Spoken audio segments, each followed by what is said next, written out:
നമ്മുടെ free hand എംബ്രോയിഡറിയുടെ മൂന്നാമത്തെ ക്ലാസ്സിൽ നമ്മൾ പഠിക്കാനായിട്ട് പോകുന്നത് റണ്ണിങ് സ്റ്റിച്ച് ആണ്. ഇന്ന് മുതൽ നമ്മൾ സ്റ്റിച്ചുകൾ സ്റ്റാർട്ട് ചെയ്യാണ്. അപ്പോൾ ഇതാ നീഡിലും ത്രെഡൊക്കെ എടുക്കാൻ നമ്മൾ കഴിഞ്ഞ ക്ലാസ്സിൽ പഠിച്ചു. അപ്പോൾ റണ്ണിങ് സ്റ്റിച്ച് പഠിപ്പിച്ചു തരാം. ഇതാ സ്റ്റാർട്ടിങ്ങിൽ നിന്നും നീഡിൽ താഴെ നിന്നും മുകളിലേക്കാണ് കുത്തുന്നത്. കണ്ടോളൂ, ഇതേ രീതിയിൽ നീഡിൽ കുത്തുക. ഇതാ നീഡിൽ വലിക്കുക. എന്നിട്ട് നമ്മൾ എന്ത് ചെയ്യുക, ഒരു 1/4 ഇഞ്ച് അകലത്തിൽ നീഡിൽ വീണ്ടും താഴോട്ട് താഴ്ത്തുക. ഇതേപോലെ നീഡിൽ താഴോട്ട് താഴ്ത്തി. ഇനി നമ്മൾ എന്ത് ചെയ്യുക, ഈ ഒരു ഗ്യാപ്പ് നിർത്തിക്കൊണ്ട് തന്നെ അടുത്ത സ്റ്റിച്ചും നമ്മൾ ചെയ്യണം. ആ സ്റ്റിച്ചും ആ ഒരു ഗ്യാപ്പും എല്ലാം സെയിം ആയി വരുന്ന രീതിയിലായിരിക്കണം നമ്മുടെ സ്റ്റിച്ച് പോവേണ്ടത്. അപ്പൊ ഇതാ ആ ഒരു അകലം നിർത്തിക്കൊണ്ട് തന്നെ ഞാൻ വീണ്ടും അടിഭാഗത്ത് നിന്നും നീഡിൽ കുത്തുന്നു. നമുക്ക് അടിയിൽ നിന്നാണ് ഇനി നീഡിൽ കുത്തേണ്ടത്. നീഡിൽ ഇതുപോലെ കുത്തുന്നു. വീണ്ടും ആദ്യം ചെയ്ത സ്റ്റിച്ചിന്റെ ആ ഒരു അളവിൽ തന്നെ നീഡിൽ താഴ്ത്തുന്നു. ഇനി വീണ്ടും ആ ഒരു ഗ്യാപ്പ് നിർത്തിക്കൊണ്ട് തന്നെ ഗ്യാപ്പ് എല്ലാം സെയിം സ്റ്റിച്ചിന്റെ അതേ അളവിൽ തന്നെ വരണം. വീണ്ടും നീഡിൽ കുത്തി, വീണ്ടും നീഡിൽ അതേ ഒരു അളവിൽ തന്നെ നീഡിൽ താഴ്ത്തുന്നു. വീണ്ടും ആ ഒരു അകലത്തിൽ നീഡിൽ കുത്തുന്നു മുകളിലേക്ക്. നീഡിൽ വീണ്ടും താഴോട്ട് താഴ്ത്തി,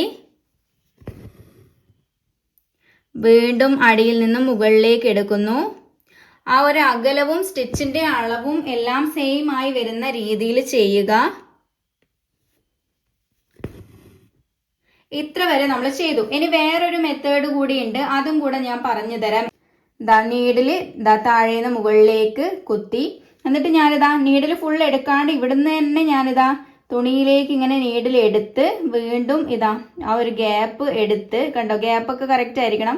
വീണ്ടും നീഡിൽ താഴോട്ട്, ഇവിടെ നിന്ന് തന്നെ നീഡിൽ താഴോട്ട് ഞാൻ കുത്തുന്നുണ്ട്. വീണ്ടും മുകളിലോട്ട് ആ ഒരു ഗ്യാപ്പ് എടുക്കുക, മുകളിലോട്ട് കുത്തുന്നു.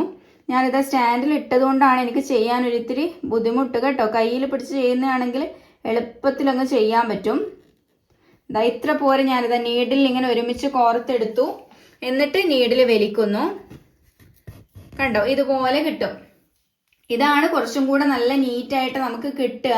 അപ്പോൾ ഏത് മെത്തേഡ് വേണമെങ്കിലും യൂസ് ചെയ്യാവുന്നതാണ് നിങ്ങൾക്ക്. വീണ്ടും അടുത്തത് ചെയ്യുമ്പം ഇതേപോലെ നീഡിൽ ഇങ്ങനെ കോർത്തെടുത്ത് നിങ്ങൾക്ക് ചെയ്യാവുന്നതാണ്.